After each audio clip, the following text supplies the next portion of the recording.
তো গাইজ আমি আহি পাইছোঁ দীঘলী পুখুৰী মানে ইয়াৰ আগত আমি হেৰিত গৈছিলোঁ আপোনাৰ আঠগাঁও যে তালৈ গৈছিলোঁ এই আপোনাৰ হেৰি পটাৰ থিমটো যে বনাইছিলে তালৈ গৈছিলোঁ বাট জেগাই চিনি নাপালোঁ মণ্ডপটো ক'ত আছে গম পাইছেনে এয়া দেখিবলৈ হৈছে ভিউ এতিয়া মানে এই তাত জেগা চিনি নাপালোঁ কাৰণে ইয়াত আহি পালোঁ আৰু মানে দীঘলী পুখুৰী আহিম বুলি ভাবিলোঁ আৰু মানে কোনোবা আহিব মানে গেষ্ট চ' তাকে ৰখি আছোঁ আৰু এয়া আমি ঘূৰি আছোঁ এতিয়া মানে অলপ টাইম পাছ কৰিছোঁ আৰু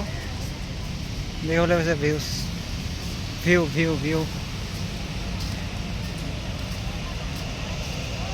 এইখিনিতে আপোনাৰ হেৰি পূজাও পাতিছে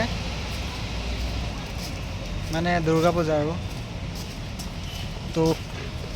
সেয়াই আৰু অলপ চাওঁ কি হয় Enjoy your life. অলপ এনজয় কৰোঁ Live and enjoy.